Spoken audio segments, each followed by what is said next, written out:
안녕하세요. 저는 30대 여자입니다. 제가 진짜 너무 속 터지고 화가 나는 일이 있어서 이렇게 사연을 다 올리게 되었습니다.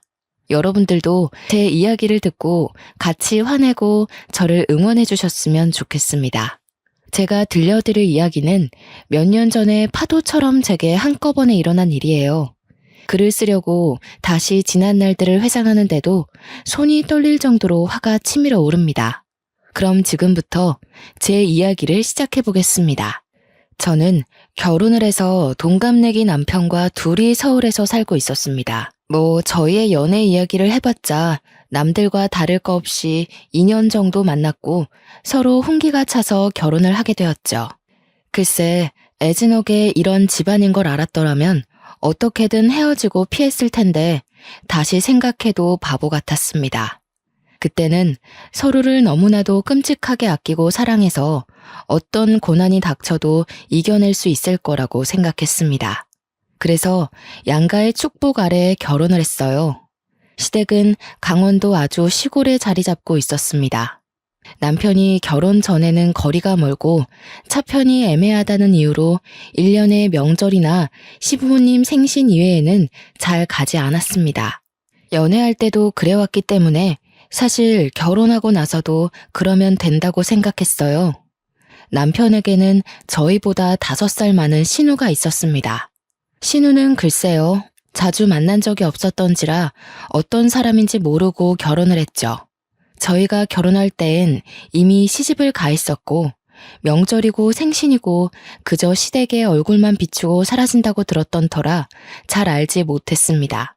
제가 결혼한 지 얼마 안 돼서 한창 깨를 볶던 신혼 시절이었죠. 그래봐야 맞벌이였던지라 남들이 생각하는 신혼부부만큼 깨를 볶지도 못했던 것 같습니다. 저랑 남편은 대출을 끼고 서울에 있는 아파트를 분양받았습니다. 신혼인데 집부터 사는 게 서로 좀 부담이기는 했으나 워낙 지역이 좋고 재개발의 여지도 있어서 투자 겸 해서 사게 되었습니다. 참 내 집이 생기니 그렇게 기쁠 수가 없더라고요. 갚아야 할 대출금이 막막했지만 사랑하는 남편도 있고 맞벌이 부부의 장점이 월급이 2번 나온다는 거 아니겠어요? 이렇게 살다 보면 언젠간 정말 오롯이 우리 집이 되어 있겠지. 몇 명을 낳을까 하면서 계획도 세우고 했어요. 저희 친정어머니께서 부동산을 오래 하셨거든요. 그래서 그 집은 무조건 오른다 사더라 하시길래 믿고 산 것도 있습니다. 부동산을 하시는 어머니 덕에 추천으로 사두었던 땅도 조금 있었습니다. 이 땅은 결혼 전에 투자 목적으로 사둔 땅이었는데 남편은 그 존재를 모르고 있었어요. 아직 팔기에는 애매한 땅이라서 적금 들었다 생각하고 냅두는 땅이었거든요. 아무튼 저희 둘 다 직장이 서울이니 당연히 서울로 터를 잡았던 것뿐인데 시댁에서는 난리가 났습니다. 저도 솔직히 아직까지도 이해가 가질 않아요. 서울에 터전이 있으면 당연히 집도 서울이어야 하지 않나요? 강원도로 오지 않고 친정 가까운 곳으로 집을 얻었다면서 시댁을 무시하냐고 난리가 났습니다. 아니, 집 살 때 이런 한 푼도 보태준 게 없으면서 왜 감나라 배나라 하는 건지 솔직히 어이가 없었어요. 강원도로 가면 당장 직장은 어떡합니까? 직장 때려치고 강원도로 간다고 치면 그럼 대출금은 누가 갚아주겠어요? 저는 시부모님께 솔직하게 말씀드렸죠. 시댁 식구 어렵다지만 시대도 바뀌었고 할 말은 하고 지내야 된다고 생각했어요. 그럼 저희 직장은 어떡해요? 당장 강원도로 오라는 말씀은 좀... 여자가 무슨 직장이야. 집에서 내조를 해야지. 그럼 저희 대출금은 그이 혼자서 갚으라는 소리예요? 아니, 너네 집 부동산 한다더니 땅도 조금 없드냐? 벌써부터 우리 아들 고생시키는 거야 지금? 꽤나 부자인 척 하길래 집도 턱턱 사주는 줄 알았더니 대출이라니. 알고 보니 남편이 대출받아서 산 집이라는 말도 안 했더라고요. 저는 첫 단추부터 삐걱거리는 느낌을 받았습니다. 하지만 이미 산 걸 어쩌겠어요? 부루마블도 아니고 팔겠습니다 하고 바로 팔 수 있는 것도 아니고요. 시어머니는 계속해서 말도 안 되는 고집을 부렸습니다. 저보고 남편이랑 같이 강원도로 발령받아서 오면 되지 않느냐고 하더라고요. 저는 기가 찼습니다. 발령이라는 게 제가 가고 싶다고 갈 수 있는 것도 아니고 안 된다고 계속 말하는데도 쓰잘데기 없는 고집을 부리면서 저한테 소리 지르는 것도 싫었고요. 저는 남편에게 이 이야기들을 전달하고 어머님께서 저런 식으로 우기면 전화도 안 받겠다고 엄포를 놓았습니다. 그 뒤로 어머니께서는 틈만 나면 제게 전화를 해서 주말에 강원도로 오라고 했습니다. 강원도도 춘천이면 지하철이라도 타고 가죠. 무슨 감자밖에 없을 것 같은 시골에 살면서 매주 주말마다 안 오냐 하시는데 미치는 줄 알았어요. 남편에게도 제가 몇 번이나 물어보았습니다. 아니, 자기, 결혼 전에는 1년에 서너 번만 갔다며? 근데 내가 결혼하고 나니까 또 마음이 바뀌셨나. 아무래도 며느리 자주 보고 싶어서 그런 거겠지. 자기가 워낙 싹싹하게 자라니까 그런 거 아니겠어? 내가 바보야? 나를 예뻐해 주시는 거랑 부려먹는 거랑 구별도 못하게? 부려먹다니, 우리 엄마 그런 사람 아니야. 정말 인터넷에나 보던 우리 엄마 그런 사람 아니야 소리를 제가 듣고 있더라고요. 저는 남편도 제 편이 아닌가, 정말 말 그대로 남의 편인가 싶었죠. 얘야, 우리 밭에 구황작물 캐야 하니까 주말에 오거라. 저 주말에 특근 있어서 이번 주는 어려울 것 같아요. 그이 말 들어보니까 주말에만 일일 알바하는 청년들이 마을회관 가서 신청하면 온다던데. 그렇게 해보세요. 얘야, 다음 주에는 우리 마을 이장님 생신이라 잔치가 있는데 와서 일손 좀 거들거라. 저희 친척 오빠 결혼식이라서 거기 가봐야 할 것 같아요. 설마 연고도 없는 어머님 댁 마을 이장님 생신 챙겨드리느라 친척 결혼식에 가지 말라는 소리는 아니시죠? 얘야, 이제 여름인데 강원도는 시원하니 주말에 와서 우리 밥도 좀 차려주고 쉬다 가거라. 저도 서울이 너무 더워서 그이랑 주말에 펜션으로 놀러 가려고요. 어머님도 아버님이랑 근교에 여행이라도 다녀오셔요. 저는 아주 눈치가 없는 척하면서 요리조리 잘 피해 다녔습니다. 하지만 그런 레퍼토리도 많지 않아서 매주 주말마다 피해 다닐 순 없겠더라고요. 남편 눈치도 솔직히 좀 보이기도 했고요. 그래서 하루는 큰맘 먹고 남편이랑 그 먼 강원도 산골까지 찾아갔습니다. 제가 오니 마치 벼르고 있었던 사람처럼 온갖 소일거리를 다 들고 오시는데 진짜 기절하는 줄 알았어요. 무슨 시래기를 말리자고 일일이 손질해서 넣어놓으라고 하질 않나. 매운 고추씨를 빼야 된다면서 눈물 콧물 다 쏟다 못해서 매운 기에 피부까지 따갑게 만들기도 했고요. 반나절 놀다가 집으로 가려고 했는데 저한테 몸빼 바지 쓱 던지면서 자고 가라고 하시더라고요.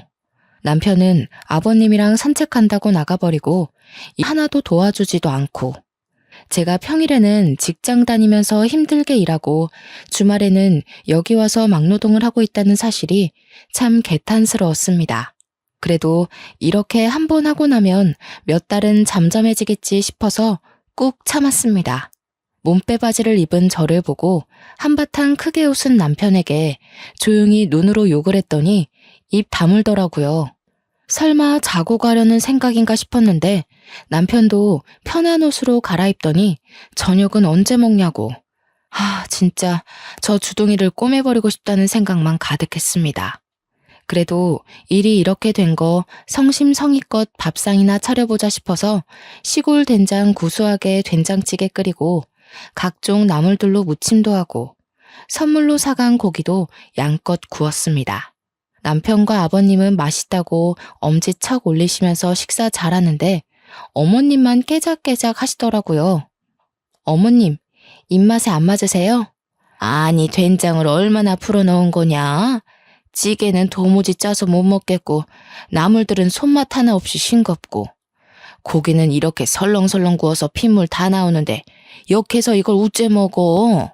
이 고기는 진짜 비싸고 좋은 고기라서 살짝만 익혀 먹는 거예요. 된장찌개는 밥 비벼 먹기 딱 좋은데 나물은 제가 손맛이 좀 부족하긴 한가 봐요. 우리 아들이 매번 이렇게 맛없는 밥상을 끼니랍시고 먹었을 거 생각하니 내 속이 다 분하다. 그러길래 네가 강원도에 집을 얻었으면 내가 요리도 가르쳐주고 살림도 가르쳐주고 했을 거 아니니? 저는 그 말이 정말 기분 나빴습니다. 표정이 순식간에 굳자 남편이 숟가락을 놓고 시어머니께 애교를 떨더라고요. 아니야, 우리 여보가 나한테 얼마나 맛있게 밥 해주는데. 나는 아주 간이 딱 좋은데. 물론 나물이야 우리 엄마가 해준 게 더 맛있지. 안 되겠다. 내가 한 달에 2-3번씩 반찬해서 가져다 주고 너희 집 가서 자고 올까?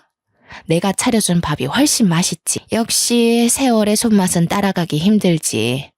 아가, 내가 이제 가서 반찬도 해주고 살림도 좀 살펴주고 하마. 저는 정말 세상에서 가장 듣고 싶지 않은 소리였죠. 말이 좋아 반찬 들고 오신다는 거지 제 살림 하나하나 뜯어보겠다는 소리 아니겠어요? 저는 싫다고 거절도 못하고 아주 어색하게 웃으면서 대답했습니다. 어머니, 그래도 저희끼리 스스로 해야 나중에도 서로 맞추기 편할 것 같아요. 제가 알아서 노력해서 잘 해볼게요.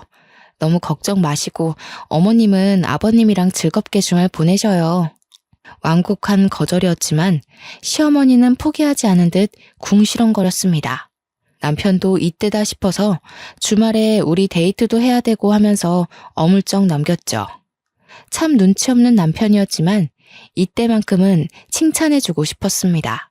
그렇게 어영부영 주말이 지나가고 서울로 다시 돌아와 저는 남편에게 앞으로 시댁 안 간다고 자꾸 이런 식이면 명절에도 안 가겠다고 해버렸어요.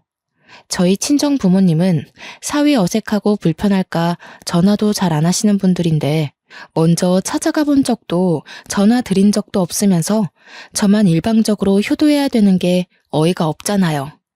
남편도 제가 성질내면 무섭다는 걸 알아서인지 더 이상 요구하지 않더라고요. 그렇게 어머님의 오라고 말하는 전화도 무시하고 일만 열심히 하며 살다가 명절 시즌이 다가왔습니다. 허리에 붙일 파스까지 단단하게 챙기고 강원도로 내려갔어요. 반나절 허리도 못 펴고 제사상에 올릴 반찬에 전에 과일 깎고 방앗간까지 다 다녀오고 나니 밤이더라고요. 제사상 차려서 절하는데 집으로 누가 쾅쾅거리면서 들어오는 거 아니겠어요? 저는 조상님이 살아 돌아오신 줄 알고 까무러칠 뻔했습니다. 근데 그건 신우이였어요. 뭐야, 제사 지내는 중이었어? 배고팠는데 잘 됐다. 절 다 했으면 나 이거 먹어도 되지? 멍 때리고 있는 가족들을 보면서 인사도 없이 먹겠다 하고는 제사상에 올린 음식들을 손으로 막 집어먹더라고요. 정신을 차린 시어머니께서 신우의 등짝을 한 대 때리셨죠. 하지만 신우는 왜 때리느냐고 콱 쏘아붙이더니 계속해서 제사상에 있는 음식들을 퍼먹었어요. 어느 정도 배가 불렀다며 배를 팡팡 때리면서 나왔어 하고 그제서야 인사를 하더라고요. 처음 봤을 때보다 살도 더 찐 건지 목이 사라지고 없더라고요. 더 시댁에 가지 않고 왜 친정에 먼저 왔니? 윤서방은? 윤서방 그 자식 말도 꺼내지 마. 내가 진짜 더럽고 치사해서는. 아니, 왜 윤서방이랑 싸웠어? 싸우긴 뭘 싸워. 이혼했어. 뭐라고? 아버지 귀 먹었어요.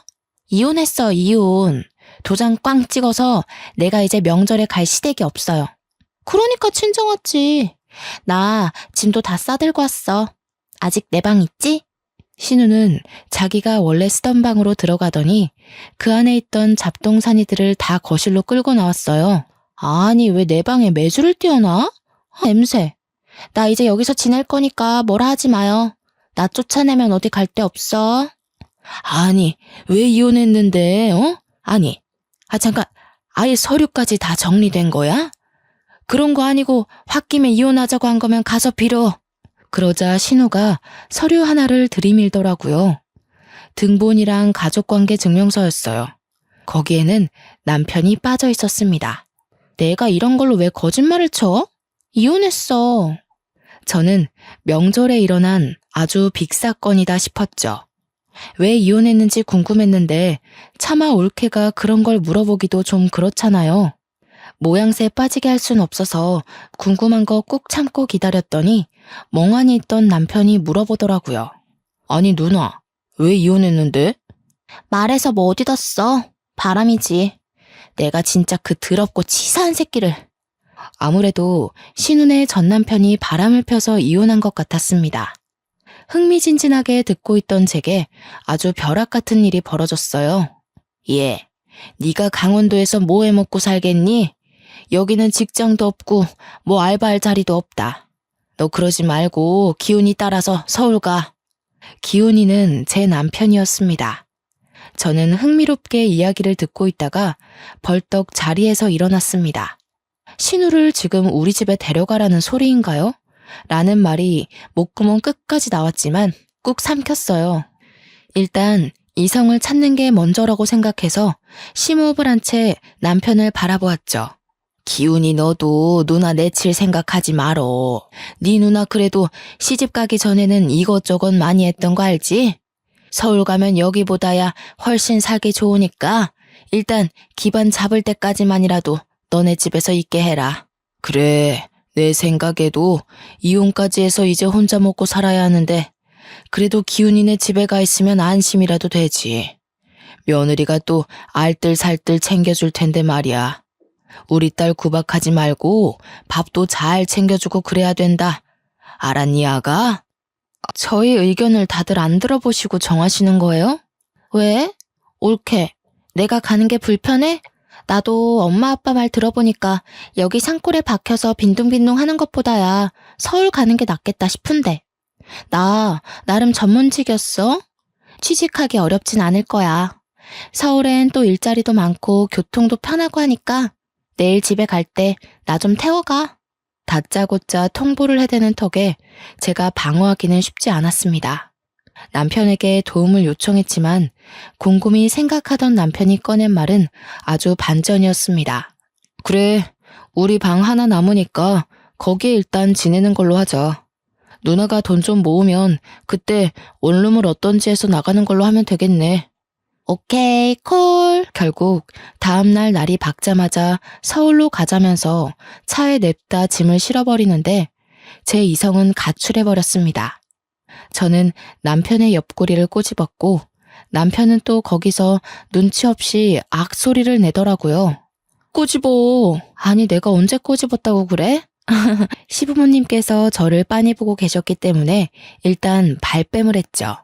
신우는 제 눈치가 어떤지 빤히 아는 것 같았음에도 불구하고 모른 척 차에 타더라고요. 갈 때 휴게소 들릴 거지? 나 호두과자랑 알감자 사 먹게. 저희는 그렇게 휴게소까지 알차게 들러서 서울에 왔습니다. 냅다 방 하나를 차지하더니 잘 테니까 밥 차리면 부르라고 하더라고요. 저는 제가 무슨 몸종이라도 된 줄 알았습니다. 우라통이 터지는 거 뭐 어쩌겠습니까? 머리채 잡고 싸울 것도 아니고 그것도 시댁 식구인데 내쫓을 수도 없어서 참았어요.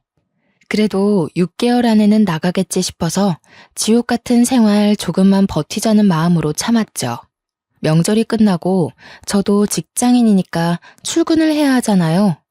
아침에 간단하게 토스트 해 먹고 출근해서 열심히 일하고 퇴근하고 집에 왔는데 집안이 개판인 겁니다. 진짜 빨래가 수두룩하게 쌓여있고 점심 먹은 설거지도 하나도 안 해놨더라고요.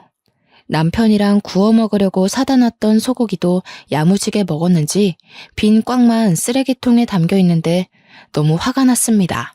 언니, 아무리 그래도 드신 건 정리를 하셨어야죠. 내가 오늘 좀 바빴어. 거기 빨래 보이지? 내가 며칠 동안 가방에 넣어놨더니 냄새 나더라. 그것 좀 빨아놔. 내일 입을 옷이 없어. 신우는 그 한마디 띡 던지고는 방에 들어가더라고요. 저는 빨래통 앞에서 한참을 서성이다가 신우 방문을 벌컥 열었습니다. 글쎄, 제가 회사 일을 다 마치지 못하고 집에 오면 사용하는 업무용 노트북으로 고스톱을 치고 있지 않겠어요? 어머, 그게 제 노트북이에요. 일할 때 쓰는. 그냥 방에 굴러다니던데. 내가 좀 쓸게. 내가 컴퓨터를 못 챙겨왔어. 거기에 업무 자료도 있어서 안 돼요. 이리 주세요. 자료? 아, 무슨 폴더에 서류 이렇게 써있던 거? 내가 게임 깔아야 되는데 용량이 없어서 그거 지워버렸는데. 저는 정신이 가출해버렸습니다. 그 안에는 연간 계획이며 재무제표도 들어있었고 회사 업무와 관련된 중요한 서류들도 백업되어 있었거든요. 저는 신우가 지워버렸다는 말에 놀라서 신우를 밀치고 노트북을 살폈어요. 정말 깨끗하게 지웠더라고요. 저는 일할 때 쓰는 중요한 자료인데 그걸 지우면 어떡하냐고 소리를 질렀어요. 저한테 물어보지도 않고 그걸 그냥 지우고 쓰시면 어떡해요. 그것도 고작 고스톱 치느라 지금 제 업무 손실이 어떤지 아세요? 나 기훈이한테 물어봤는데 그냥 쓰라길래 쓴 거야. 저는 남편에게 전화를 걸었습니다. 남편이 퇴근 중이라며 조금만 기다리라고 하더라고요. 집에 들어서자마자 남편에게 슬리퍼를 집어던졌어요. 너 지금 내 동생한테 뭐 하는 짓이야? 당신이 내 노트북 써도 된다고 했어? 누나가 인터넷으로 뭐 좀 할 거 있다고 해서 쓰라고 했지. 왜 오자마자 슬리퍼를 던지고 그래? 무슨 일 있어? 고스톱 게임 하시느라 내 업무 서류를 다 포맷해버렸어. 이거 어떡할 거야? 내 자료들 다 어디서 복구하냐고. 옳게. 웃긴다. 그거 회사 가면 다 있는 거 아니야? 그리고 그렇게 중요한 걸 개인 노트북에다가 저장해두면 안 되지. 옳게 횡령하고 그러는 거 아니지? 저는 그걸 말이라고 하는지 슬리퍼를 던졌다고 화가 난 남편은 신우 말에 동의하면서 저에게 그렇게 중요한 자료면 미리 USB에 넣어놔야 하는 거 아니냐고 했어요. 솔직히 틀린 말은 아니지만 어차피 저 혼자 쓰는 노트북이고 업무 이외에는 쓰지 않아서 안일하게 생각했었죠. 그 사건은 해결되지 않은 채 제가 회사에서 업무를 2배 더 보는 걸로 마무리가 됐습니다. 하지만 신우짓은 여기서 멈추지 않았습니다. 욕실 개수구에 자기 머리카락이 잔뜩인데 그거 하나 제대로 치우지도 않았고요. 설거지는 당연하고 밥 한 번 차려놓은 적이 없었습니다.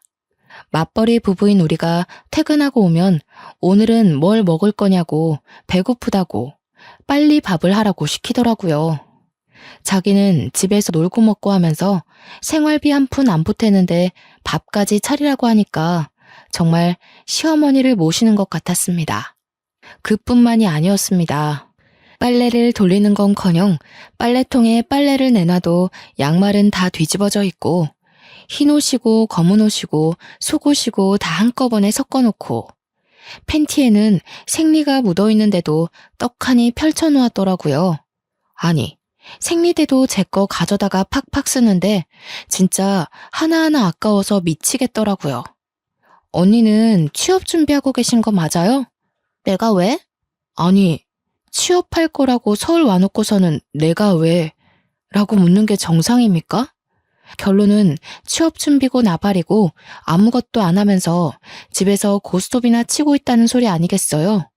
저는 진짜 너무 열이 받았습니다. 처음에 약속하셨잖아요. 서울에서 취직하고 싶다고. 그래서 보증금 얻을 동안만 우리 집에 있기로요. 취업이 뭐 그렇게 쉽나? 그러니까요. 준비를 제대로 하셔야죠. 준비도 안 하고 맨날 고스톱만 치고 있으면 취직이 되나요? 아니 올케. 왜 이렇게 빡빡하게 굴어 가족끼리? 너네가 애가 있는 것도 아니고 식구 하나 들었다고 뭐 생활비가 엄청나게 차이 나는 것도 아니잖아. 기훈아, 네 마누라가 이러는데 내가 지금 당장 나가기라도 해야 되니? 그래, 당신 생활비도 그동안 넉넉하지 않았어? 우리가 둘 다 돈도 벌고 하는데 누나가 뭐 먹으면 얼마나 먹고 전기랑 물 쓰면 얼마나 쓰겠어. 지금 그걸 말이라고 해? 우리는 낮에 집에 그동안 없었으니까 쓸 일이 없었지. 그 신우는 맨날 있잖아. 맨날 고스톱 치느라 노트북 쓰고 덥다고 선풍기 꺼내 틀고. 그거 해봐야 얼마나 쓴다고. 그냥 내가 밥도 대충 있는 걸로 알아서 먹고 할 테니까 나 신경 쓰지 마. 어떻게 신경을 안 써요? 아니 그렇게 신경이 쓰면 용돈이라도 주고 말하던가. 제가 용돈을 왜 드려요?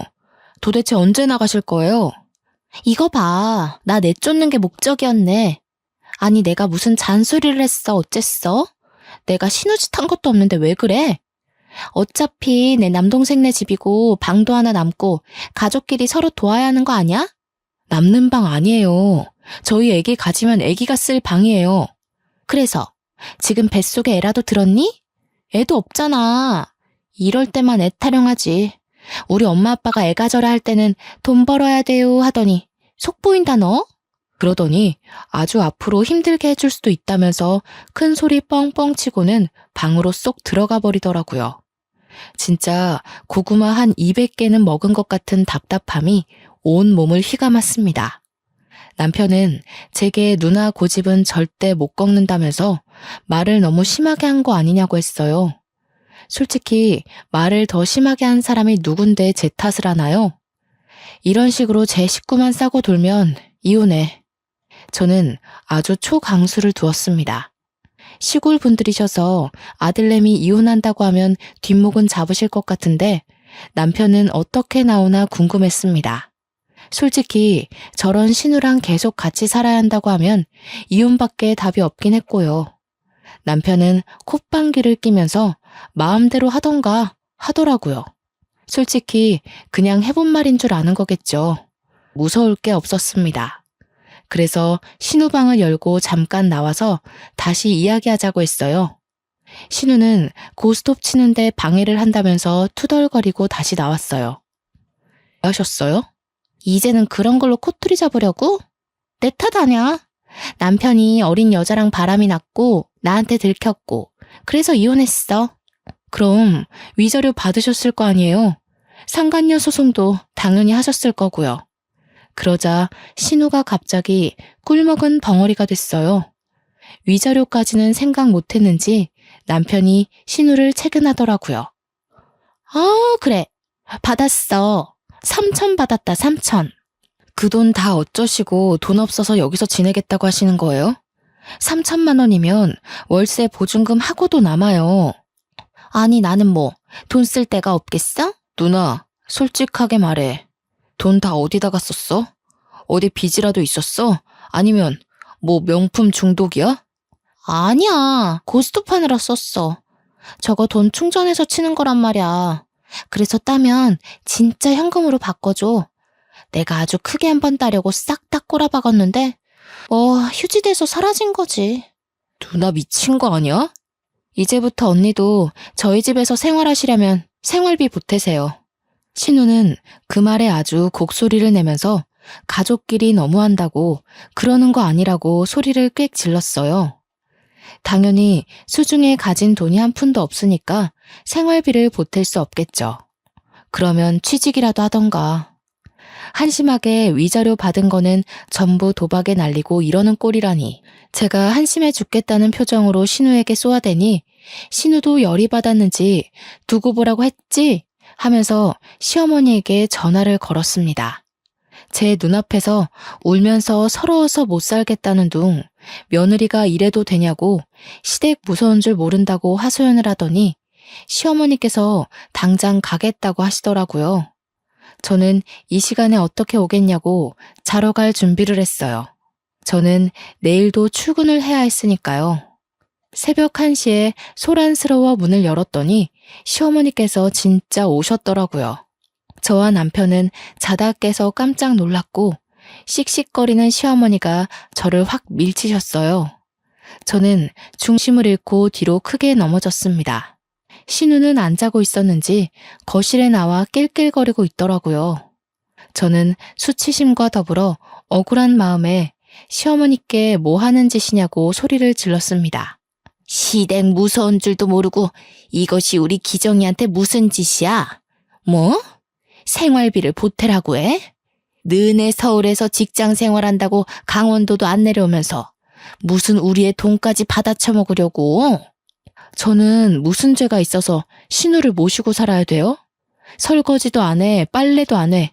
자기가 씻고 난 머리카락 정리 한 번을 안 하는데 저는 무슨 몸종이에요? 뒤치다꺼리만 해주게. 생활비 내라는 게 왜요?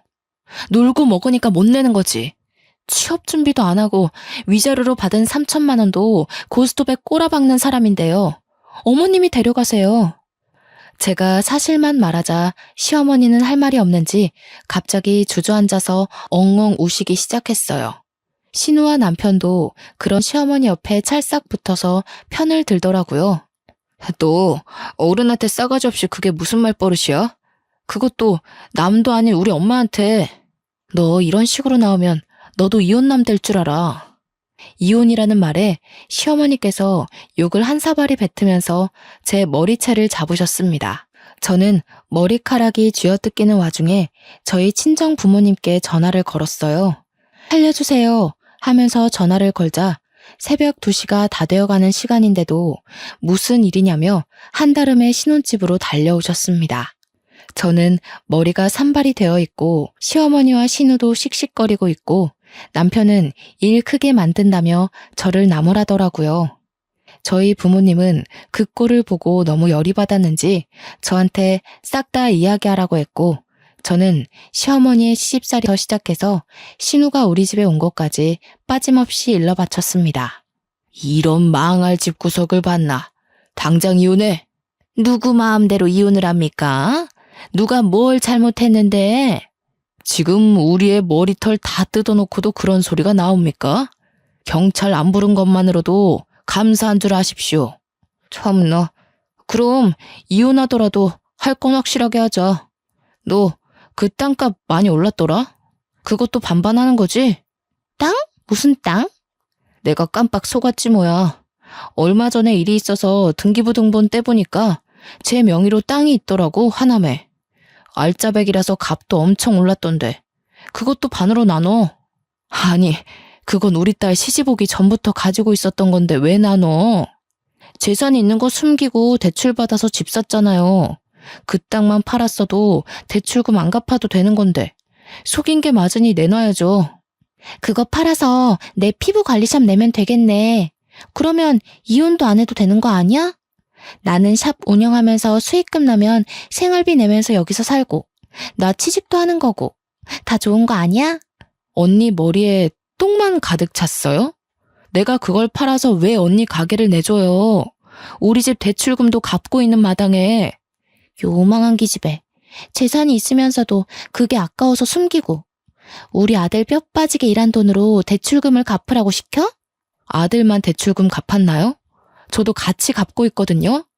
이 집 공동명의예요. 아주 개판으로 싸움이 나자 저희 어머니께서 저를 말렸습니다. 어차피 결혼 전에 받은 재산이기 때문에 나누지 않아도 된다고 정 그러면 변호사라도 선임하겠다고 했어요. 시골 분들이니 변호사 이야기 나오자 시어머니께서 입을 꾹 다무시더라고요. 저는 남편에게 친정에 가 있을 테니 이혼 서류 준비하라고 했습니다. 말했다시피 집은 공동명의니까 이혼해도 딱 반으로 나눠. 팔아서 대출금 갚고 남은 돈 반으로 가르자고. 알겠어? 저는 친정 부모님과 함께 짐을 싸서 친정으로 피신했고요. 다음날 정신이 들었는지 미안하다고 잠이 덜 깨서 상황 파악을 못한 것 같다고 비는 남편에게 소용없다고 했습니다. 남편은 친정까지 찾아와서 빌었지만 저희 아버지께서 소금을 뿌려 쫓아냈고요. 합의 이혼 안 해준다는 말에 결국 변호사를 선임했고 조정 기간 동안 협의가 잘 돼서 아파트는 제가 말했던 대로 처분하기로 했습니다. 맘 같아서는 위자료까지 받아내고 싶었지만 그러면 소송 기간이 길어질 수 있다는 변호사의 말에 포기했습니다. 저는 법원을 나와 저를 붙잡으려던 남편을 뿌리치고 똑똑히 들으라며 말했어요. 너랑 살았던 그 3년 남짓한 시간이 아주 지옥이었어. 너네 누나한테도 가서 전해. 그깟 인터넷 고스톱에 3천만 원을 쓸 정도 도박 중독이라고. 그거 꼭 치료받으라고. 알겠어? 저는 저를 기다리고 있는 아버지의 차에 올라탔고 이혼 절차가 마무리되자마자 핸드폰 번호도 바꾸어 버렸습니다. 남편 번호도 차단해버렸고요. 시댁과 관련된 모든 번호를 차단했습니다. 솔직히 회사까지 찾아오진 않을까 한동안 겁먹고 조용히 지냈는데 그런 몰상식한 짓까지는 하지 않더라고요. 저는 친정에 돌아와 직장 생활을 열심히 하면서 전 남편에 대한 기억을 지우려고 애썼습니다. 그래도 연애하는 기간 동안 신혼생활 하는 동안 참 좋았었는데 역시 고부간의 갈등은 이겨낼 수 없는 게 정답이더라고요. 아예 소식을 끊고 지내다가 우연히 제가 지역 맘카페 공고에 참여를 하게 되어서 오랜만에 카페 글들을 보고 있었습니다. 근데 그곳에서 아주 낯이 익은 이름을 발견했습니다. 바로 신우의 이름 권기정이었어요. 권기정 피부관리샵을 고발합니다. 라는 글이 있어서 홀린 듯이 들어가 보니 정말 신우가 피부관리샵을 냈었더라고요. 무슨 돈이 있어서 피부관리샵을 냈는지는 모르겠지만 아마도 아파트를 판 돈이 아니었을까 싶습니다. 그 아파트 급 처분하고 대출금까지 갚고 나누느라 사실 얼마 되지 않은 돈이었지만 그래도 2억 정도는 수중에 들어왔었거든요. 그 돈으로 신우가 원하던 피부관리샵을 차려줬나 봅니다. 하지만 글 내용은 썩 좋지 못했어요. 피부갈굼 소독도 제대로 안 하고 관리가 되지 않아 녹이 쓴 기구도 있었다. 화장품도 에스테틱에서 사용하는 고가의 제품이 아닌 어디 시장통에서 팔 법한 싸구려 크림으로 관리하더라. 그러면서 돈은 비싸게 받았다.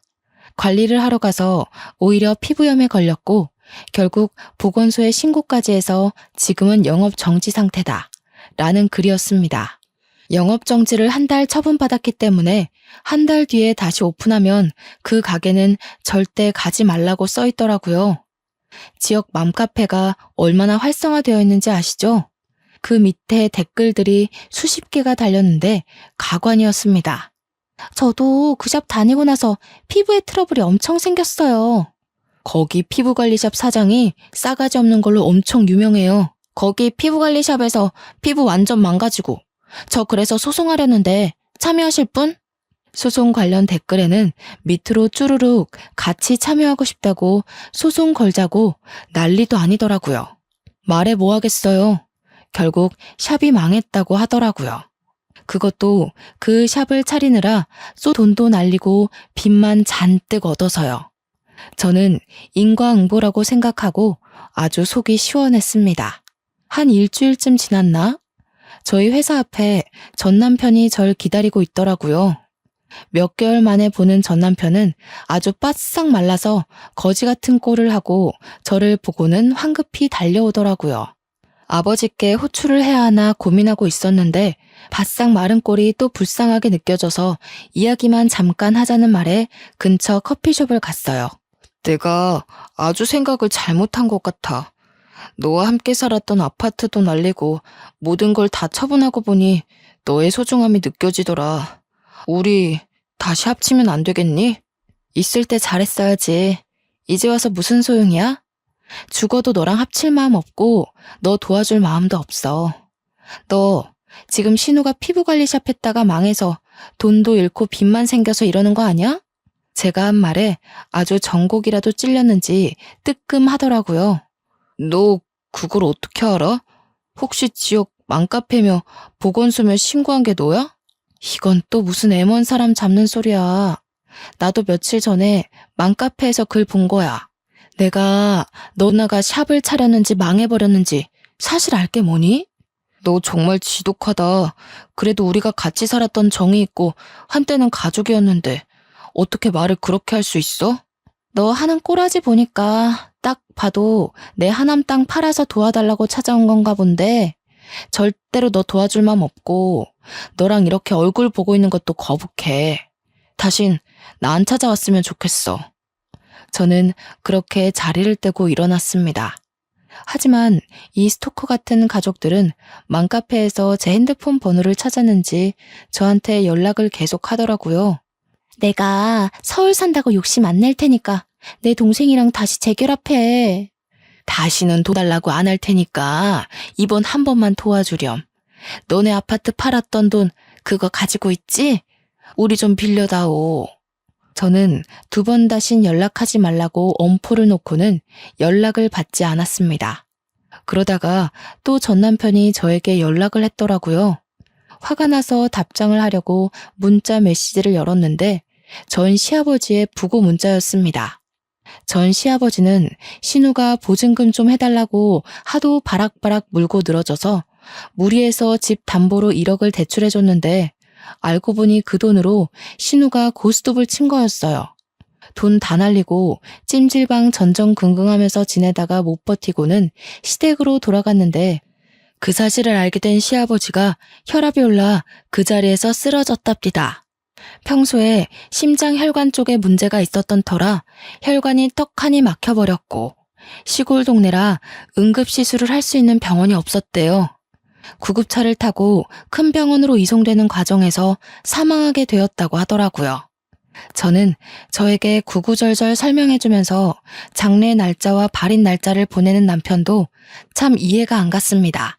신우 도박 좀 고치라고 했더니 결국 도박으로 이렇게 가족을 나락으로 보내버리네요.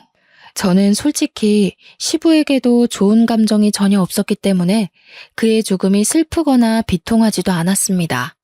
구구절절 사연을 보낸 것도 결국 부조금 많이 내라, 돈 좀 달라 이런 뜻 아니겠습니까? 그래서 문자에 적힌 계좌로 부조금이라고 딱 10,000원 송금했어요. 제가 10,000원 보낸 걸 봤는지 전 남편이 계속해서 저한테 전화를 걸고 문자로 너무한 거 아니냐고 전화 받으라고 난리쳤지만 깔끔하게 무시해줬습니다. 다음 날이 주말이라 맥주 한 캔 딱 마시고 속 시원하게 잠이 들었죠. 얼마나 꿀같이 잠을 잤는지 꿈도 안 꾸고 잤습니다. 솔직히 시부가 저주하러 꿈에 나타날까봐 무서웠거든요. 다음 날 날이 밝자마자 현관이 소란스러워 나가니 어머니께서 씩씩거리시더라고요. 손에 바가지 하나 들고서요. 무슨 일이냐 여쭈어 보니 전 시어머니께서 찾아오셨다더라고요. 어떻게 있는 사람이 더하냐면서 부조금 10,000원 낼 수가 있느냐고 돈 내놓으라고 뻔뻔하게 굴었다고 하더라고요.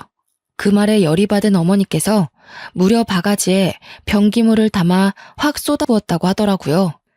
변기물을 확 부어버리고는 자식 잘못 키운 죄는 부모가 받는 거라고, 내가 한 번만 더 찾아오면 경찰에 신고한다고 아주 엄포를 놨다 하시고는 걸레로 현관을 청소하시더군요.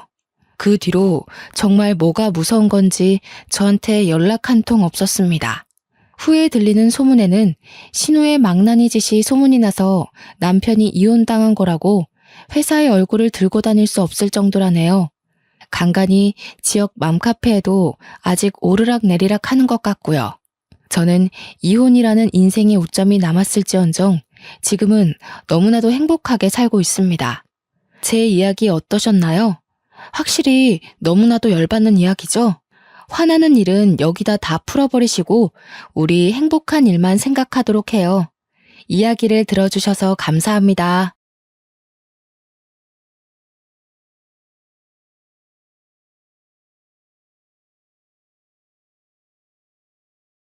안녕하세요. 저는 30대 여자입니다. 참 저한테 기가 막힌 일이 있어서 이렇게 사연을 올리게 되었습니다. 이 채널을 보시는 분들이 많다고 해서 제 이야기가 널리 퍼져서 저와 같은 일을 당하는 사람이 없었으면 하는 마음에 솜씨 없는 글을 써봅니다. 저는 어렸을 때부터 하고 싶은 거, 갖고 싶은 건 모두 다 가질 수 있는 그런 아이였습니다. 집안의 재력이 어마어마했어요. 어디서부터 시작된 재력인지는 모르겠지만 선조 때부터 땅을 사뒀고 건물을 올렸고 지금은 그 땅값과 건물값이 엄청나게 올라서 별다른 노력 없이 재산을 불린 그런 집안입니다. 거기다가 저는 형제 자매도 없는 외동딸이었어요. 저희 부모님께서 저를 얼마나 금지옥엽 귀하게 키우셨겠어요. 그래서 그런지 철도 좀 없고 돈도 물 쓰듯이 쓰는 그런 경향이 있었죠. 저희 부모님은 제가 결혼하는 것도 싫어하셨어요. 하나뿐인 딸 오래오래 함께 살고 싶다고 그렇게 노래를 부르셨죠. 저도 돈 쓰는 맛에 노는 걸 좋아해서 결혼이라는 걸 그렇게 깊게 생각해 본 적도 없었고요. 부모님은 제가 혹여라도 마음이 바뀔까 연애하는 것도 상당히 싫어하셨습니다. 그런데 어떻게 연애를 안 하고 살 수 있겠어요? 저한테는 남자친구가 당연히 있었습니다. 돈도 많고 얼굴도 야금야금 각종 시술을 했던 터라 스스로 꽤 예쁘다고 자부할 수 있었어요. 비싼 돈 주고 헬스장에서 개인 트레이너를 붙여서 운동도 했고 매일같이 다이어트 식단으로 식사를 채웠습니다. 자기 관리를 잘하는 여자인 셈이죠. 제 남자친구는 저의 절친의 오빠였습니다. 얼마나 절친이냐면 서로 서랍에 속옷이 몇 개가 있는지 알아맞힐 수 있을 정도로 절친이었어요. 철없이 놀러 다니는 데만 힘을 쏟는 저와 달리 똑부러지고 공부도 잘했던 친구였기에 저희 부모님도 엄청 좋아하셨고요. 제 절친의 말이라면 썩은 땅이라도 믿고 사실 분들이었죠. 처음 절친의 오빠와 사귀게 된 계기는 별것 없었습니다. 그냥 오빠가 저를 마음에 든다고 했고 당시 남자친구와 헤어졌던 터라 한번 만나나 보자 하는 마음에 소개를 받았고요. 근데 생각보다 너무 잘생긴 거예요. 아직 나이가 어리니까 얼굴이 전부 아니겠어요? 거기다가 저에게 엄청 자상하게 대해주는데 저도 모르게 마음을 홀랑 빼앗기고 말았습니다.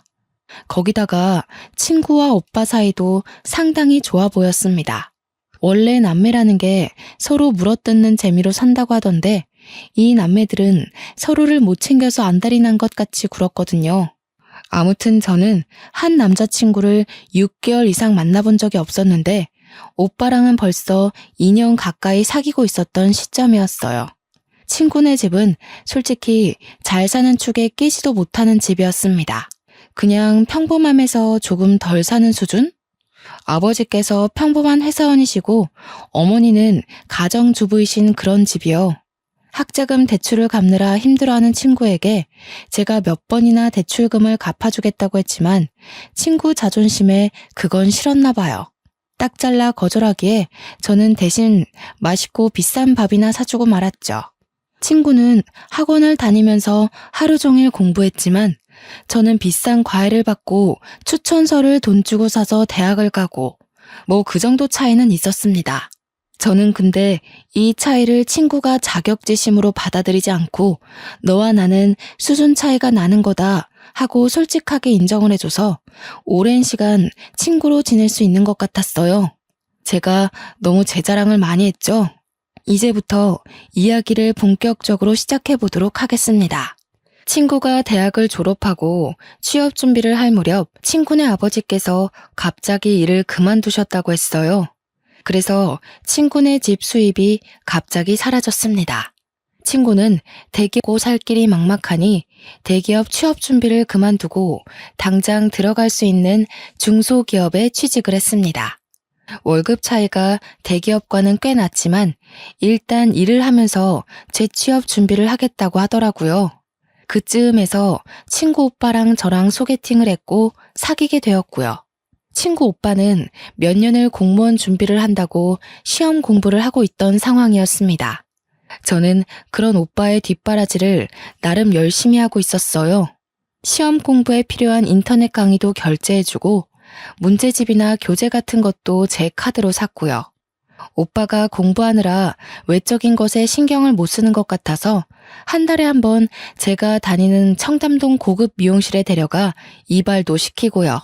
옷도 허름한 옷 입으면 인물이 안 살잖아요. 그래서 명품 같은 것도 팍팍 사주곤 했어요. 어차피 제 거 사는 김에 사는 거라 별로 아까운 마음은 안 들었고요. 그렇게 2년을 만나는 동안 오빠는 2번의 시험 탈락을 겪어야만 했죠. 저는 진지하게 그렇게 탈락만 할 거면 다른 걸 해봐라 했지만 오빠는 지금 생활이 좋다고 하더라고요. 뭐 아무래도 그럴 수밖에요. 친구가 벌어오는 돈으로 내 식구가 먹고 살면서 다른 필요한 것들은 제가 오빠를 위해 돈을 쓰고 있었으니까요. 데이트 비용도 단 한 번도 오빠에게 내라고 한 적도 없었습니다. 근데 저는 이 관계가 나쁘지 않았어요. 저를 위한 마음이 가득한 오빠를 보면 사랑을 듬뿍 받는 기분이 들었거든요. 어차피 지금 저희 집 재산은 제가 이렇게 펑펑 써도 티가 안 날 정도였습니다. 아무튼 그렇게 2년을 만나다 보니 오빠네 집에서도 그렇고 오빠도 그렇고 결혼 이야기가 나오는 것 같더라고요. 프로포즈를 받긴 했는데 제가 꿈꿔왔던 노을 지는 석양을 바라보며 티파니 반지를 받는 게 아니라 고작 모텔 방을 풍선으로 꾸며놓고 결혼해 줄래? 들은 게 끝이었어요. 그래도 뭐 저를 위해 큰돈 썼다면서 어디서 샀을지 모르는 다이아 반지도 들고 오긴 했더라고요. 뭐 3부쯤 되려나? 손가락에 끼우면 티도 안 날 것 같았지만 멋쩍어 하는 그 모습이 귀여워서 받아주었습니다. 그래도 2년 동안 연애하면서 참 행복했었거든요. 그 마음이 고스란히 느껴지면서 뭐랄까 기대했던 프로포즈와는 전혀 달랐지만 마음을 뭉클하게 만드는 그런 게 있었어요. 저는 집에 와서도 프로포즈를 받았다고 이야기하면서 반지 자랑을 했어요. 축하한다는 어머니와 달리 아버지는 상당히 뾰루퉁해 계셨습니다. 그 반지 알도 안 보이는데 그런 걸 받고 결혼을 하겠다고? 마음에 드는 반지야 다시 사면 되지? 보니까 집안 수준 차이도 좀 나는 것 같고 딱히 직장도 없다던데 어떻게 살려고 그래? 어차피 아빠가 준 건물도 있고 지금 나 돈 쓰는 거에 문제 하나도 없잖아요. 나 결혼하면 설마 카드 뺏어가려고 그래요? 아니 그런 건 아니지만 그래도 좀 있는 집 아들이랑 결혼해야 나중에도 잘 먹고 잘 살고 하지 않겠냐 이거지. 저는 제가 결혼 이야기를 꺼내자마자 괜히 심통을 부리는 아버지가 너무 좋았어요. 엄청나게 서운하다고 나중에 저를 붙잡고 이야기하셨지만 결혼이라는 것에 한번 빠지기 시작하니까 불도저가 되어버리더라고요. 그래서 저는 더 이상 반대는 하지 말아달라고 이야기하고 결혼 준비에 돌입했죠. 제가 다른 건 몰라도 우리 주위 울리진 않겠습니다. 무슨 일이 있어도 사랑해주고 아껴주겠습니다. 허락해주셔서 감사합니다. 오빠는 저희 집에 와서 몇 번이고 인사를 드렸고 그때마다 아버지의 마음도 누그러지는 것 같았습니다. 하지만 그러면서도 꽤나 서운하신 마음을 드러내고 싶으셨는지 오빠를 향해서 한마디 하시더라고요. 내가 다른 건 다 양보해도 올해 안에 결혼하는 건 양보 못해. 내년 5월에 하도록 해. 내년 5월까지는 1년 정도 남은 상황이었습니다. 오빠는 올해 안에 꼭 하고 싶다고 했지만 저도 사실 긴박하게 준비하고 싶지는 않았기 때문에 아버지 말에 찬성을 했죠. 그러면서도 아버지는 저에게 언제라도 그만두고 싶으면 쿨하게 그만두라면서 이야기해 주셨어요. 결혼은 하겠다고 마음먹고 준비를 시작하면 파혼하고 싶을 때 용기가 안 생기는 법이라고 하시면서요. 언제든 부당한 대우를 받으면 참지 말라고 제 편을 들어주시더라고요. 그게 너무 감사했습니다. 그렇게 차근차근 결혼 준비를 시작했습니다. 저희 집에도 오빠가 인사를 왔으니 저도 인사를 드리러 갔습니다. 최대한 단정하게 보이는 명품 투피스를 입고 머리도 미용실에 들러서 드라이까지 하고 갔죠. 친구네 집은 처음 가보는 거라 솔직히 좀 기대가 되기도 했습니다. 그런데 제 예상보다 더 가정 환경이 좋지 않더라고요. 군데군데 곰팡이 쓸어있는 벽지에 방은 그래도 3개가 있었지만 오빠가 사용하는 방은 정말 작아서 옷방으로 사용해야 할 것 같은 방이었어요. 오빠는 저에게 침대 하나만 있으면 되지 다른 건 필요 없어서 이 방을 선택했다고 하더라고요. 저는 그때 참 우애 좋은 남매라는 걸 다시 한번 느꼈습니다. 오빠가 더 큰 방을 사용할 수 있었음에도 동생을 위해 양보한 거니까요. 인사를 드리러 간 날 친구는 야근을 해야 된다고 저에게 미리 연락을 해주었어요. 집에 가서 인사 잘 드리라면서 화이팅이라고 문자도 보내주었고요. 은근 제 편을 들어줄 친구가 없으니 긴장이 되긴 하더라고요. 미리 준비해온 한우 세트를 사들고 방문을 하니 어머니께서 저를 반갑게 맞아주셨습니다. 아니, 뭘 이런 걸 다 사왔어. 인사를 드리러 오는데 빈손으로 올 수 없죠. 안 그래도 매번 명절마다 우리 딸 통해서 선물 보내줘서 고마워. 배고프지? 어서 밥 먹자. 저는 밥 먹자는 말에 좁디 좁은 식탁에 앉았는데 깜짝 놀라고 말았습니다. 저희 집에 오빠가 인사를 드리러 왔을 때는 가정부 어머니께서 상다리가 부러질 정도로 사내 진미를 다 모아서 음식을 차려주셨었거든요. 그런데 식탁에 올라와 있는 음식이 고작 김치찌개와 나물 반찬, 김 같은 게 전부였습니다. 간만에 요리하려니까 삭신이 쑤시더라. 설거지는 우리가 할 테니까 밥 먹고 좀 쉬어. 저는 오빠의 말에 2번 놀랐고요. 아무리 그래도 집에 결혼을 위해 인사를 드리러 온 손님인데 설거지라뇨. 저는 집에서도 설거지를 해본 적이 없습니다. 입주 가정부 아주머니께서 야식까지 꼬박꼬박 챙겨주시니까요. 거기다가 일도 하지 않으시는 가정주부인데 김치찌개 끓이시고는 삭신이 쑤신다고 하시는 게 좀 이해가 가지 않았습니다. 근데 그렇다고 제가 이 자리를 박차고 나갈 수 있는 건 아니었으니까 조용히 밥을 먹었습니다. 그릇에 이도 나가고 생각보다 더 어려운 형편인가 싶어서 걱정이 되긴 했습니다만 티는 내지 않았어요. 식사를 마친 뒤 정말로 설거지를 하러 가는 오빠를 보면서 나도 도와야 하나 우물쭈물하고 있는데 아버님이 저에게 앉아서 쉬라고 하시더라고요. 저는 냉큼 거실 소파에 앉았습니다. 그러자 어머님께서 저에게 별로 곱지 않은 시선을 보내는 듯 했어요. 아이고, 우리 아들이 간만에 설거지하느라 고생하겠네. 저에게 설거지를 하라는 의미인가 싶었지만 아버님께서 기침을 하자 어머님의 볼멘 소리가 줄어들었습니다. 갑자기 뭔가 생각난 듯 낡은 냉장고에서 과일을 꺼내오시더라고요. 그러더니 저에게 과도를 지어주시는 게 아니겠어요? 우리 며느리 과일 얼마나 예쁘게 깎나 한번 보자. 저는 과일도 제 손으로 깎아본 적이 없었기 때문에 너무나도 당황스러웠습니다. 그렇다고 여기서 과일을 깎아본 적이 없다고 과도를 어머니께 다시 쥐어드릴 수 있는 상황이 아니라서 조용히 사과를 깎아내었어요. 어머, 얘 과일 깎는 것 좀 봐. 이렇게 깎으면 뭐 먹을 게 있겠니? 아깝게 껍데기에 살이 다 붙었네. 아휴, 과일도 하나 못 깎아서 어떡해? 저에게 핀잔을 주문 어머님의 말에 제 얼굴은 홍당무가 되었죠. 거기서 당당하게 이런 거 해본 적이 없어서요. 했어야 했는데 당시에는 그게 너무 되바라진 모습 같아 보일까봐 그러지 못했습니다. 아버님은 조용히 제가 깎은 사과를 드셨어요. 깎는데 시간이 너무 오래 걸려서 갈변된 사과를 드시면서도 괜찮다 하시더라고요. 어머님만 입술을 삐죽이셨죠. 설거지를 끝내고 온 오빠가 이런저런 이야기를 부모님과 나누고 저는 끼어들지도 못해서 조용히 과일을 집어먹었습니다. 그렇게 어색한 인사 자리가 끝나고 집으로 가려는데 오빠가 데려다 주겠다고 하더라고요. 저는 차가 있어서 차를 끌고 왔지만 오빠는 차가 없었거든요.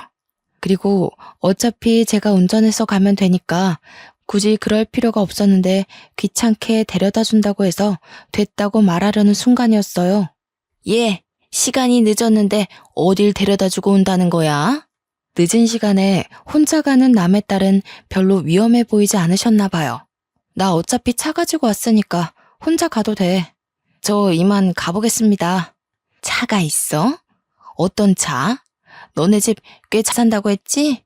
갑자기 물어보는 시모의 말에 저는 꿀먹은 벙어리가 됐어요.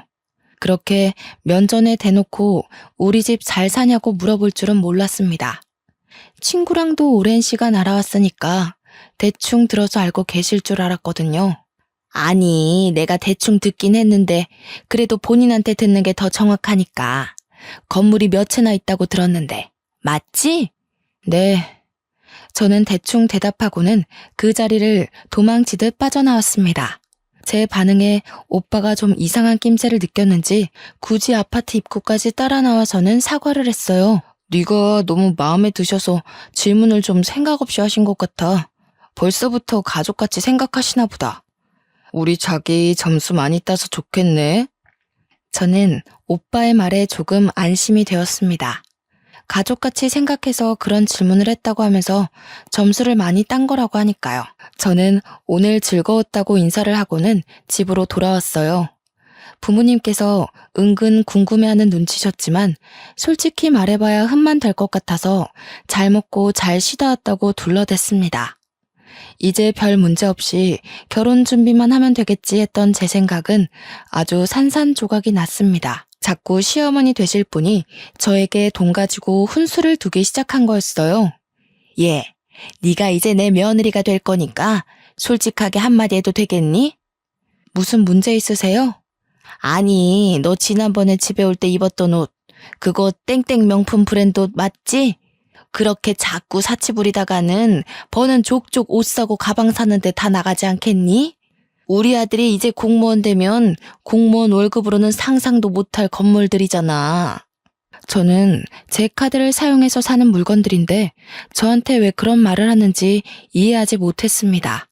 어차피 결혼해서도 물려받은 제 건물들에서 나오는 월세로 사고 싶은 거 사고 놀러 가고 싶으면 놀러 가고 그렇게 살 건데 말이죠.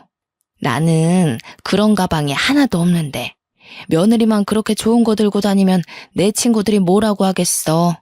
며느리한테 대접도 하나 못 받는다. 그렇게 생각할 거 아니야? 안 그래? 결론은 저에게 명품 가방을 사달라는 이야기였어요. 저는 솔직히 못해줄 이유가 없긴 했죠. 하지만 말을 곱게 하지 않으니까 그럴 마음이 좀 사라지기는 했죠. 평소 같으면 친구에게 연락을 해서 이런저런 이야기를 할 텐데 본인 부모님 이야기니 함부로 할 수도 없고 저는 결국 오빠와 함께 시어머니께 드릴 가방을 사러 쇼핑을 갔습니다. 오빠는 자기 돈 아니라서 그런지 이것저것 비싼 가방들만 보더라고요. 저는 좋은 게 좋은 거라 생각하면서 시어머니께 드릴 가방과 스카프, 드릴 지갑과 벨트를 샀습니다. 제가 선물을 한 보따리 들고 시댁에 방문하자 정말 엄청나게 좋아하시더라고요. 어머, 얘 뭐 이런 걸 다 사왔어? 네가 나 기살려주려고 아주 작정을 했구나. 근데 여기 브랜드보다는 V 브랜드가 더 비싸지 않니? 저는 선물을 받아놓고도 약간 투정을 부리는 모습에 미간이 살짝 구겨졌습니다. 그런 저의 표정을 보고 오빠가 시어머니께 한 소리를 했어요.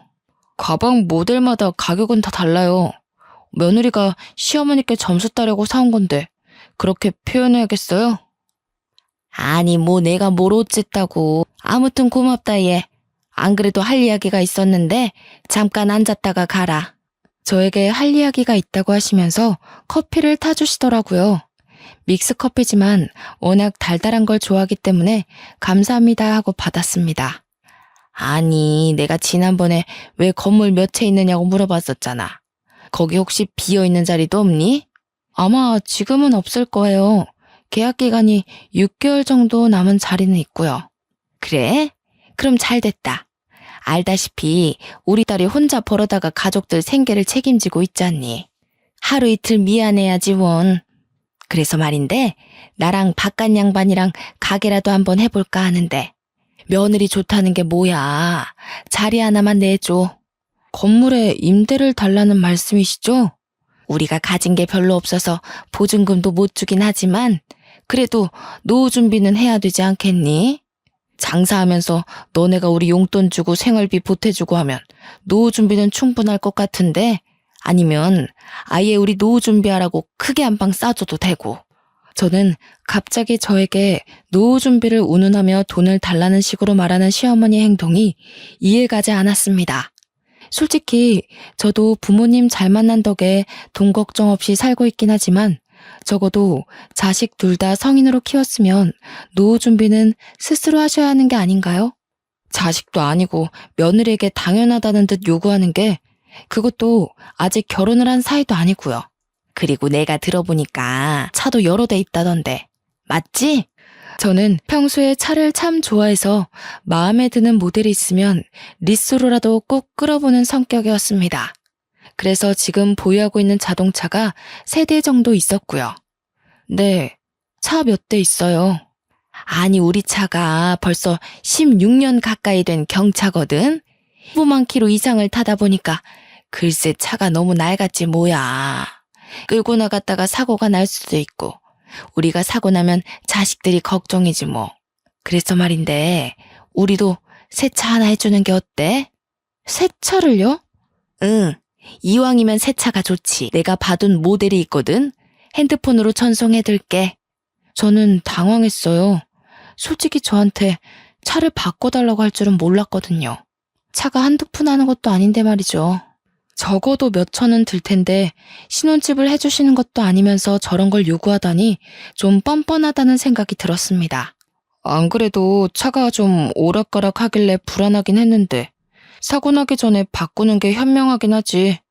오빠마저도 차를 바꿔달라는 식으로 이야기하길래 저는 마지못해 일단 알았다는 행동을 했습니다.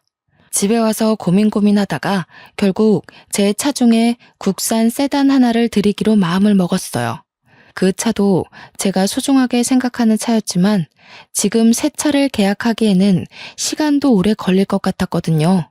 명의는 바꾸지 않고 보험만 모든 사람이 운전할 수 있도록 바꾼 뒤 차를 가져다 드리니 시어머니께서 상당히 당황해 하시더라고요. 예, 지금 이 차 우리 타라고 준 거니? 네, 국산차 모델 중에서는 고가 세단이고 배기량도 좋고 관리하시기도 어렵진 않을 거예요. 보험도 제가 받고 나서 바로 타시면 돼요. 시어머니는 알겠다고 하시고는 집으로 획 들어가 버리셨어요. 아무리 그래도 차 한 잔 먹고 가라는 소리도 없이 그러셔서 조금 서운했습니다.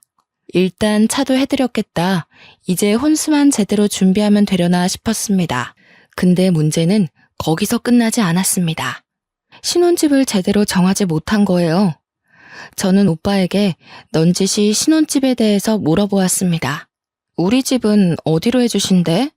그게 무슨 소리야? 집을 해주셔? 혼수는 내가 다 해갈 거고 차도 드렸잖아. 원하시는 명품들도 싹 선물로 드렸으니까 집은 해주셔야지. 우리 부모님이 그러시던데?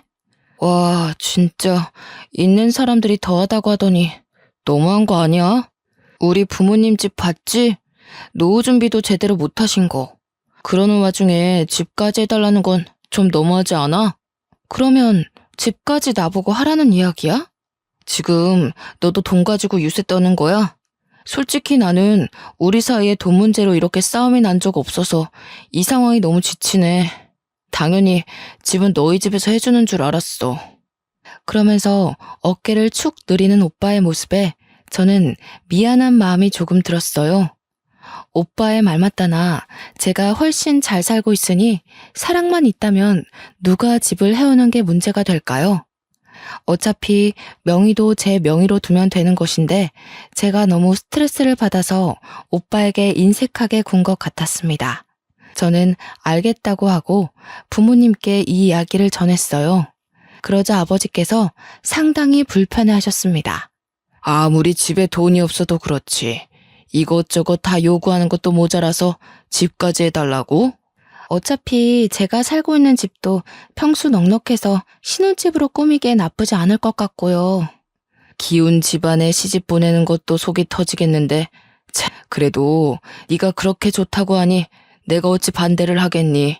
속상해 하시면서도 아버지는 제 편을 들어주셨습니다. 저는 그래서 일단 침대나 가구를 바꾸기로 결정하고 오빠와 함께 혼수를 보러 다녔어요. 결혼식까지는 6개월 정도 남아있는 상태였기 때문에 일단 신혼집부터 새로 꾸미기로 결정했지요. 가구를 보고 살림을 보러 다니니 또 신이 나더라고요. 항상 새 물건을 구입할 때는 기분이 좋잖아요. 세탁기도 바꾸고 냉장고도 좀 더 큰 걸로 바꾸기로 결정하고는 혼수를 보고 있는데 시어머니께서 찾아오셨습니다. 예, 가전이나 혼수 볼 때는 어른들이랑 함께 다니는 거야. 저는 신이 나서 백화점 가전 매장을 쭉 훑었습니다. 냉장고랑 김치 냉장고를 한창 보고 있는데 시어머니께서 냉장고를 막 어루만지면서 저에게 말씀하시더라고요. 이 냉장고 엄청 좋아 보이지? 네, 근데 너무 커서 신혼 살림에는 어울리지 않을 것 같아요. 누가 신혼집 말하니? 우리 집 말이야. 냉장고 바꾸시려고요? 여러 개 사면 좀 싸게 안 해주겠니? 너 신혼가구 바꾸는 김에 우리 집 냉장고도 좀 바꿔주렴. 저는 거기서 우뚝 멈춰서서 오빠를 바라보았습니다. 그러자 오빠 입에서 나온 말이 가관이었어요.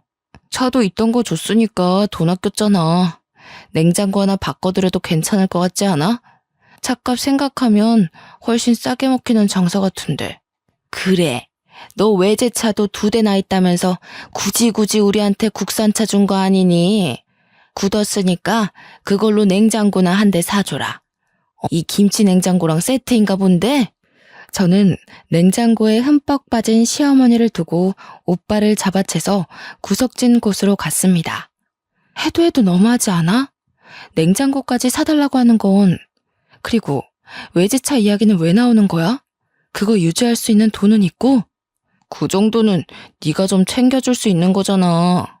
결혼도 코앞인데 그 공무원 시험 때려치고 취직할 생각이나 해. 저는 오빠에게 딱 잘라 이야기했고 더 이상 오빠는 냉장고를 사주라는 이야기를 하지 않았습니다. 저는 진짜 하다 이런 것까지 요구하는 시댁에 점점 질려가고 있었어요. 그날 이후 연락이 뜸했던 오빠는 갑자기 저에게 돈을 좀 빌려줄 수 있느냐고 물었습니다. 생활비가 모자라다는 이유였어요. 친구가 이번 달에 돈 나갈 일이 많아서 생활비를 적게 가져다 주었다는 것이었죠. 저는 제 친구가 진심으로 불쌍하게 느껴졌습니다. 그렇게 고생해서 돈을 벌어 집에서 한량처럼 놀고 있는 식구들에게 갖다 바쳐야 한다는 사실이요. 저는 오빠에게 제 카드를 한 장 주었습니다. 한도가 얼마였는지 기억도 안 나는 카드이지만 당장 생활비가 모자라다고 울먹이는데 어떻게 모른 척할 수 있겠어요? 그랬더니 글쎄 카드를 긁어도 너무 긁는 게 아니겠어요? 무슨 백화점에 뭘 샀고 하루 종일 카드 알림 문자가 도착했습니다. 저는 그 내역에서 또 한 번 깊은 빡침을 느꼈죠. 어머님께서 가지고 싶다던 냉장고를 결제한 내역이 떡하니 있는 게 아니겠어요? 오빠, 지금 내 카드로 냉장고를 산 거야? 지금 내 카드 내역 일일이 확인한 거야? 그게 왜 오빠 카드야, 내 카드지. 문자 알림 오는 거 몰라서 그래? 생활비가 모자라다더니 웬 냉장고를 긁어? 우리 집 냉장고가 많이 낡아서 고장이 났어. 급하게 사느라 어쩔 수 없이 네 카드 좀 썼어. 미안해.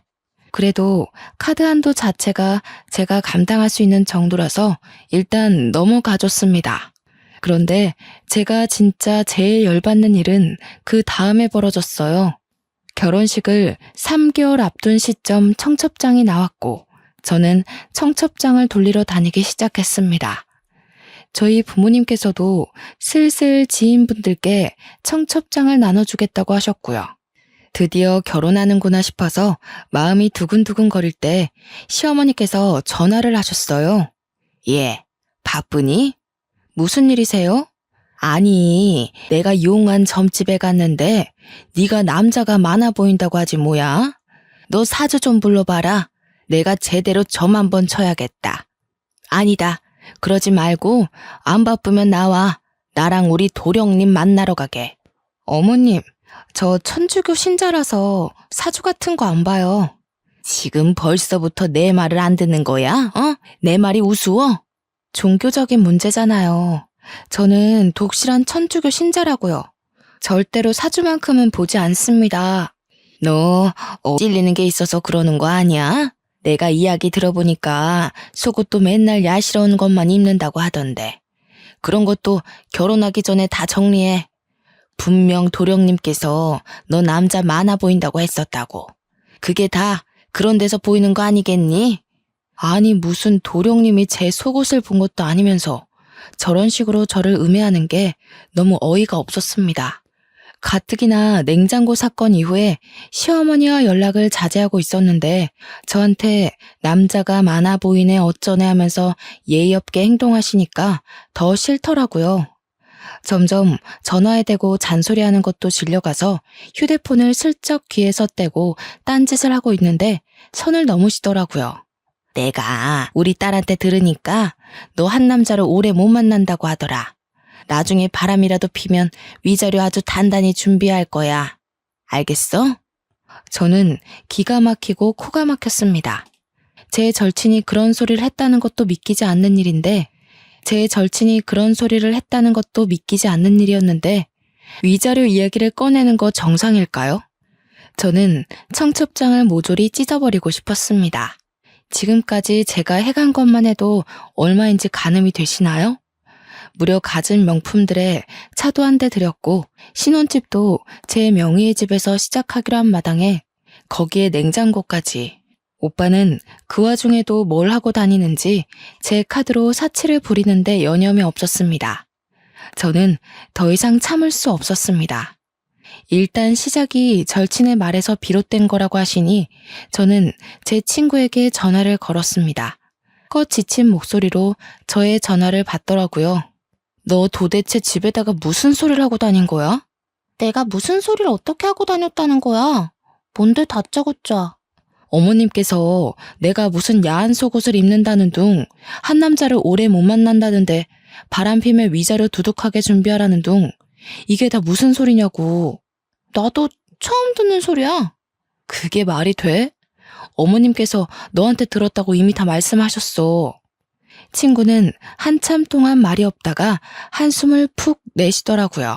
그렇게 입 조심하라고 했는데 내가. 그래, 뭐 틀린 말도 아니잖아. 너 여태 연애했던 사람들 6개월 이상 만난 거 본 적 없고 속옷도 야한 거만 입는 거 내가 모르겠어? 오히려 당당하게 나오니까 제 말문이 턱 막히더라고요. 내가 그거 다 알면서도 우리 오빠 소개시켜준 거야. 그러니까 나한테 잘해. 이제 나 너의 신우이인 거 잘 알지? 인터넷 카페 글만 봐도 신우이한테 밑보였다가 당하는 사람이 얼마나 많은데. 내가 왜 너한테 잘해야 되니? 사람 기분 나쁘게 만들지 마. 시집살이 제대로 당하고 싶어서 그래? 청첩장도 나온 마당에 이제여서 파혼이라도 하게? 파혼하면 너네 부모님 얼굴에 먹칠하는 거라는 거 몰라서 그래? 저는 제 절친이 왜 저한테 이렇게 날카롭게 구는지 이해를 할 수가 없었습니다. 서로의 단짝이고 영혼까지 나눴다고 생각했던 친구였는데 저 이렇게 나를 세우니 서운해서 눈물이 나오더라고요. 유일하게 제가 믿고 의지했던 자격지심 없던 친구였으니까요. 내가 너한테 무슨 실수라도 했어? 갑자기 왜 이래? 솔직히 너무 서운하다. 뭐가 서운해? 나는 네가 우리 집에 시집 오면 우리 부모님 좀 챙길 줄 알았어. 내가 못 챙긴 게 도대체 뭔데? 부담 주지 말라고 해서 신혼집도 혼수도 다 내가 내 돈으로 했어. 너희 집 냉장고도 내 돈으로 바꾼 거고 차도 들였어. 그것뿐이야? 원하시는 명품들도 다 사다 바쳤는데 내가 뭘 안 챙겼다는 거야? 너 남는 건물 거기에 우리 부모님 가게는 왜 쏙 빼먹어? 우리 부모님 6개월 남은 그 자리에 가게 들어간다고 얼마나 좋아하셨었는데. 거기 연장 계약했다며? 거기는 이미 오랜 시간 있던 자리라서 어쩔 수 없이 연장한 거지. 그리고 내 건물 내가 알아서 사용하겠다는데 왜 네가 나한테 화를 내? 내가 좀 알아봤어. 너 가진 건물들 중에 강남에 A타워 있지? A타워는 제가 가진 건물 중에 가장 비싼 건물이었어요. 한 달에 들어오는 월세만 해도 어마어마했습니다. 그 건물 월세가 워낙 비싸기도 하고 장사가 조금만 안 돼도 빛나기 딱 좋은 곳이라 웬만한 체인점 아니고서야 입주할 엄두를 못 내는 곳이었습니다. 그런데 그 건물을 딱 이야기하지 않겠어요? 거기 1층 전체를 우리 부모님 가게 내드리는 게 좋을 것 같아. 우리는 월세만 2천인 자리였습니다. 지금 보증금도 한 푼도 안 내면서 월세 2천짜리 자리를 그냥 달라는 것이었습니다. 저는 처음으로 제 절친에 대한 부정적인 생각들이 머릿속을 헤집었습니다. 그동안 친하게 지냈던 게 다 이런 큰 그림을 위한 건 아니었을까? 나에게 오빠를 소개시켜준 의도가 다 내 재산을 노리고 한 짓은 아니었을까? 그렇게 생각하고 나니 저에 대한 자격지심이 없었던 것까지 한 방에 이해가 되더라고요. 어차피 천천히 그렇게 빼먹을 생각이었다면요. 그 자리는 월세만 2천인 자리야. 그러지 말고 경기도 외곽에 있는 상가 건물 1층이 비어있어. 위에 층을 집처럼 쓸 수 있고. 어차피 시부모님 사시는 아파트도 너무 낡았던데 거기로 들어가시면 딱일 것 같네. 경기도 외곽이라고 했니? 너 지금 우리 부모님을 무시하는 거야? 무슨 가게를 하실 거라는데? 내 강남 건물 웬만한 체인점도 못 버티는 그런 곳이야. 그렇게 큰 자리에 어떤 가게를 내실 거냐고. 당장 직원들 월급은 어떻게 할 건데. 그 큰 자리를 단 둘이서 운영하시겠다고? 너 돈 많잖아. 네가 당연히 도와주면 되는 거 아니야? 무슨 가게를 할지는 앞으로 천천히 정하면 되지. 저는 할 말 없다고 하고는 전화를 뚝 끊어버렸습니다. 뒤로 친구가 저에게 두어 번 더 전화를 걸었지만 저는 무시했고요. 이 정도면 저도 파혼할 명분이 충분하다는 생각이 들었습니다. 마음을 다시 한번 다잡았어요. 절대 그 어떤 것에도 흔들리지 않고 이대로 파혼하겠다고 마음을 먹었습니다. 저는 행동에 바로 옮기기로 했어요. 아버지께 전화를 드려서 청첩장을 돌리지 말아달라고 했습니다. 이미 친한 몇몇 지인분께 돌린 것을 알고는 있지만 지금이라도 늦지 않았다고 생각했어요. 아버지는 왜 그러느냐고 물어보셨고 저는 그동안 있었던 일을 쭉 나열했습니다. 그리고는 아버지 말대로 파혼하겠다고 말씀을 드렸어요. 한참 동안 말이 없던 아버지께서 집으로 오라고 하셨고 저는 호되게 혼날 각오를 한 뒤 집에 갔습니다. 그러자 아버지와 어머니께서 저를 위해 따끈한 밥상을 차려두셨더라고요. 그동안 고생했다면서 얼마나 마음이 힘들었을지 상상조차 안 된다고 하시면서 밥 먹자고 하셨어요. 저는 뜨끈한 쌀밥을 목구멍에 밀어넣으면서 눈물을 흘렸습니다. 그 뒤에 휴대폰을 확인하니 오빠와 시부모님에게도 여러 통 전화가 와 있더라고요. 저는 일단 오빠를 제외한 모든 사람을 수신 거부 처리해 두었습니다. 물론 제 절친도 함께요. 그리고는 오빠에게 전화를 걸었습니다. 왜 이제서야 연락이 돼? 지금 뭐 하는 짓이야? 할 말이 뭔데? 나도 마침 할 말 있어. 먼저 말해. 오늘 내 동생이랑 통화했다며. 이야기 다 들었어. 아무리 강남 건물이 아깝다고 해도 우리 부모님한테 어떻게 경기도 외곽으로 가라고 할 수 있어? 그리고 다른 건물에서도 월세 많이 받으면서 고작 2천 가지고 쪼잔하게 굴 거야? 저는 기분이 확 상했습니다. 그동안 제가 참아준 것들을 생각도 안 하고 고작 2천 가지고 쪼잔하게라뇨.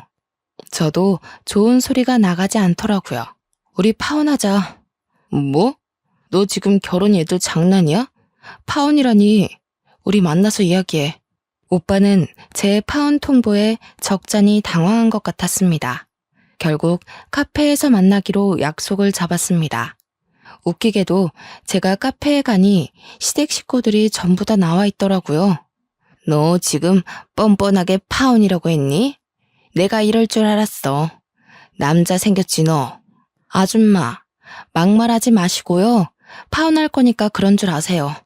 일단 내가 준 차부터 내놓으시고 오빠는 내 카드 쓴 것도 내역 정리해서 줄 테니 입금해. 차 줘놓고 무슨 소리야. 너 때문에 우리 차 팔았던 건 생각 안 하고 차를 내놓으라고? 이대로는 파혼 못해. 위자료 내놔. 위자료? 너 지금 나한테 위자료를 내놓으라 했어? 지금 누가 누구한테 할 소리를 해. 그날은 도무지 서로 자기 할 말만 하느라 대화가 이루어지지 않았습니다. 저는 집에 돌아오자마자 아버지 지인 변호사를 통해서 제 카드를 쓴 내역을 모조리 정리해 소송을 걸기로 했어요. 그간 쓴 내역을 확인하니 무려 4천만 원이나 썼더라고요. 그리고 15만 킬로 주행한 경차를 중고로 구매했습니다. 거의 다 쓰러져가는 차라서 그런지 얼마 안 하더라고요. 제가 준 차는 바로 보험부터 바꿔버리고 대리기사에게 스페어키를 주고 집으로 가져달라고 했고요. 경차를 가져다 두었습니다. 제가 도무지 파혼에 대한 생각을 굽히지 않자 저에게 미안하다고 집 앞으로 찾아와 빌고 있는 오빠에게 경차 차키를 던져주었습니다. 저에게 치사한 거 아니냐고 하더라고요. 저는 대꾸하지 않고 다음날 변호사를 통해 내용 증명도 보냈고요.